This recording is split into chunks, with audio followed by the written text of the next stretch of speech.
Would it be possible for XRP to reach $110,000? At this point, let us take a look at the current state of affairs. When it comes to reaching a worth of $10,000, XRP still has a long way to go at the age of 48. However, it is not absolutely impossible to achieve Ripple's XRP can beat Swift and move. This is something that can be accomplished. It is possible that this will push it into the 5-figure range. The area the Chief Technology Officer at Ripple, David Schwartz, has made a possible reference to upcoming enhancements to XRP, which could potentially have a significant effect on the value of the cryptocurrency market. Recent developments have been highly positive, as seen by significant victories in litigation brought by the Securities and Exchange Commission, advancements to the functionality of ADA, and other key events showing a rapid acceptance of XRP by big institutions.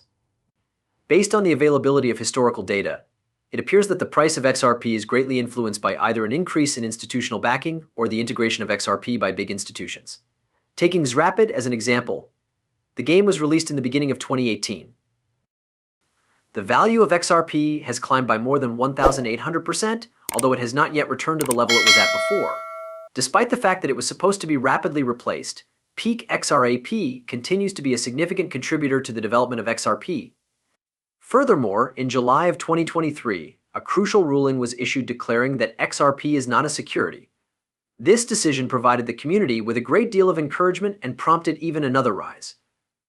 The fact that XRP is superior to Swift in terms of both speed and cost-effectiveness demonstrates that it has the potential to someday take Swift's place. As always, the objective is to establish substantial relationships and encourage adoption on a global scale in order to increase the likelihood of reaching the ambitious target of $10,000 for XRP. One of the aspects of this technology that is frequently disregarded is the cross-chain bridge, and David Schwartz is the ideal individual to describe the possibilities that it presents. As he delves into the cutting-edge capabilities and functions of this incredible technology, it is imperative that you pay attention, gentlemen.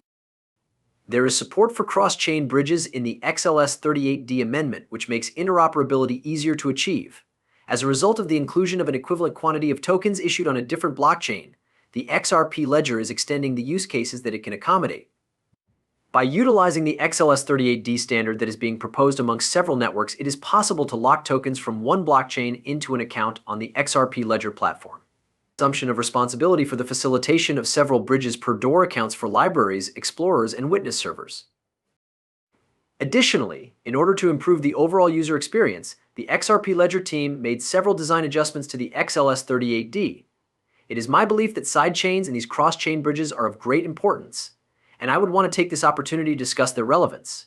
The core network of the XRP Ledger, which is where XRP is based, provides an excellent platform for making payments. You can also use it for other tasks, but it is unreasonable to believe that everyone will be able to accomplish everything on a single layer without any other layers. Regardless of how much it could be scaled, there will always be a limit, and some users will wish to perform a greater number of transactions, more processing power, or highly specialized transactions that take a lot of resources. However, there will always be a limit. When it comes to distribution capacity, storage is a limited resource that has a finite amount. While there are benefits to placing transactions on the main network of the XRP Ledger, there are also drawbacks. Every node on the network is required to store and relay those transactions, which results in a rare resource that is both abundant and limited in its availability. The capacity that it possesses is the only capability that it enjoys, because there is no such thing as a single system that can do everything for everyone. Any additional capabilities that it possesses will have to be ones that it does not have. In order to guarantee that XRP is not restricted in any way, we need to be able to readily transfer assets here and there, because developing new tokens, issuing stablecoins, or constructing the entire asset infrastructure from scratch will stifle innovation. The XRP ledger and other issued assets are not restricted to their home ledgers. This is due to the fact that if you want to build up another function on another ledger, you will not be able to get out items that could be beneficial on the main network. Hooks are an excellent example of something that you might not want to embrace on the main network right immediately due to some of the trade-offs that are associated with them. I will discuss more about hooks during the following section. It doesn't matter how beneficial you believe something to be, there are always costs connected with those advantages. Because of this, implementing it on the primary network and hoping that the trade-offs work out in our favor would be an exceedingly dangerous endeavor. These sidechains with cross-chain bridges provide a mechanism to demonstrate that a technology performs in the real world with real money and how it affects things like network license costs and resource consumption.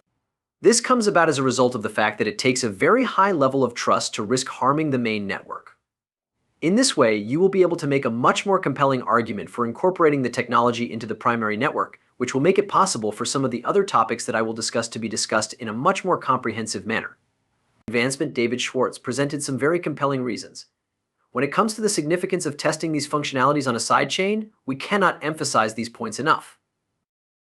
Before putting into practice any new technology, the vast majority of financial institutions want evidence that the technology is working. The provision of essential reassurance can be accomplished by demonstrating the performance and support of these features through the utilization of real-time data and transaction records from regular users.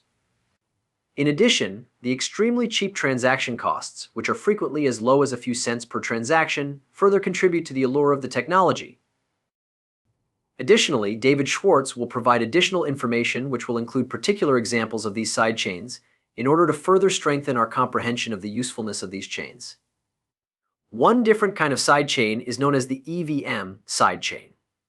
Those who are familiar with the process of developing smart contracts on EVM developer teams at Paris will find that the EVM sidechain is easy to design. This is one of the many advantages of the EVM sidechain. While simultaneously working on the main XRPL blockchain, they have been putting in a lot of effort on this blockchain. At the moment, it is operational on Devet, which is a platform that allows developers to test implementations before they are made available on the primary network. The bridge that connects the sidechain to the XRPL sidechain Duvet is what makes the connection. The development network is connected to the test instance of the sidechain through the use of this decentralized bridge, which is of great significance. After the adjustment has been accepted by the validator community, the XRPL main will proceed to approve XLS38D as the subsequent stage within the process. When that time comes, we will be able to implement a new EVMS sidechain. It should come as no surprise that the mainnet of the XRP ledger can be used to access additional sidechains. It is necessary for us to get every component of this system ready for production in order to effectively manage real-world use cases and grow. The decentralized solution will be managed by a number of different members of the XRPL community, and the advancements that we are discussing will result in the creation of a great deal of opportunities. It has been noticed that there have been innovations such as increased throughput, decreased memory needs, and an overall improvement in the processing of network transactions. David will share useful insights and go into greater detail on these topics in the following paragraphs. The implementation of our technology will be made far simpler for major institutions as a result of these developments. Furthermore, a node operating system is an essential component of this technology. This system makes it feasible for virtually anyone to set up a validator-type node provided that they have the appropriate hardware requirements. With this configuration, the operations of the network will be supported in a manner that is comparable to those of other blockchain systems.